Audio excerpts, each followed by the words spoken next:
Mission Impossible: The Final Reckoning is directed by Christopher McQuarrie and stars Tom Cruise, Haley Atwell, Ving Rhames, Simon Pegg, and Viola Davis.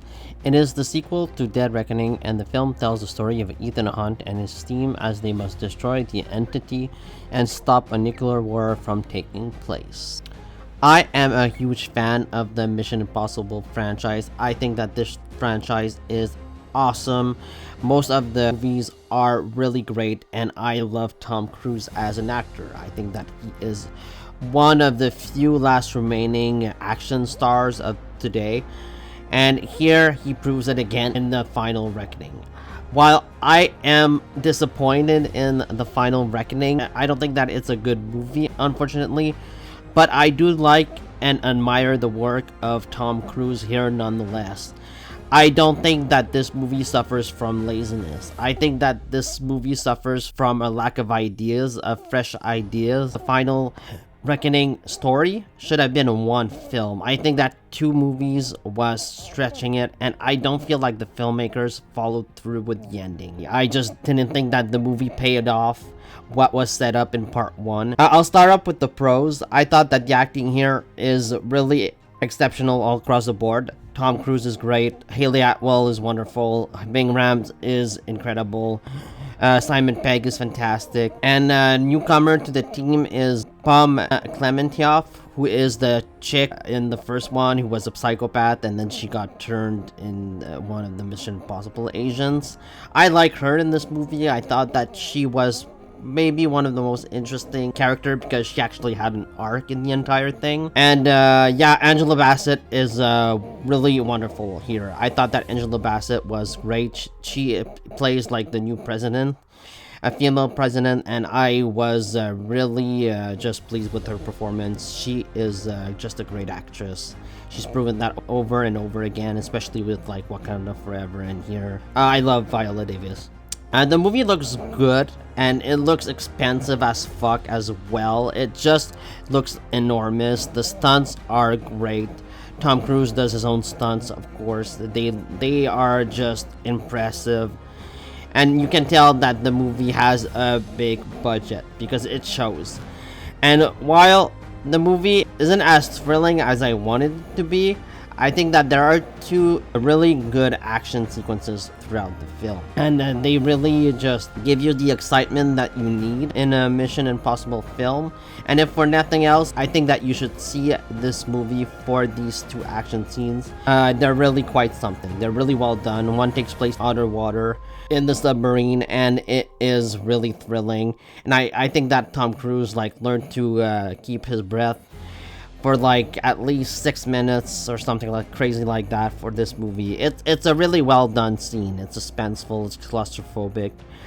And there's the aerial plane scene at the end, which we see in all of the trailers. And I heard like Tom Cruise say in one of the making of this movie that there was no room for error in this scene because there are dangerous stunts with these planes that take place, and it is really exciting stuff. Like when exciting shit happens in this movie, it's really exciting.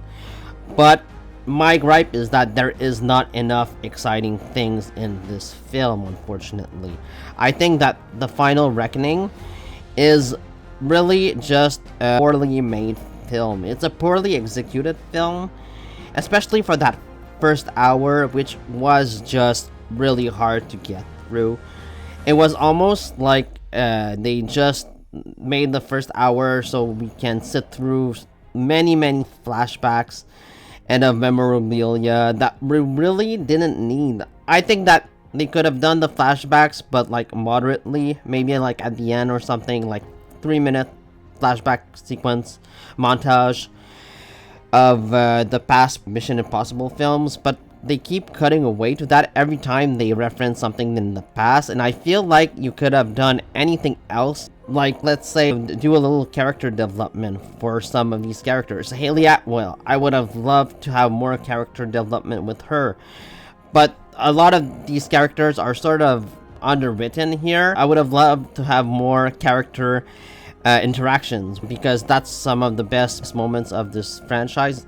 is seeing like all the characters together, the team, but we barely get that in this movie. All of these characters are sort of separated throughout this film, and it feels kind of lifeless. The entire thing, I think, feels a bit boring, and it shouldn't. It's a Mission Impossible movie. Like, the last Mission Impossible movie that was boring was number 2. All of these movies are supposed to be high octane, really thrilling, and just exciting films. And I think that they missed the mark here. I feel like Christopher McQuarrie should move on from the Mission Impossible franchise. He directed 4 of them, and I think that 4 was enough. He should do something else. And yeah, this movie should have been one film, in my opinion. It would have been more entertaining. And I think that next time, if there is a next time, because this movie cost $400 million to make, which is insane. I don't know why it cost that much. It's one of the most expensive films ever made. But yeah, this movie cost $400 million, and it needs to at least make $800 million to break even. Which I don't think it will make, because I don't see people like telling other people like, you gotta see this movie, it's amazing.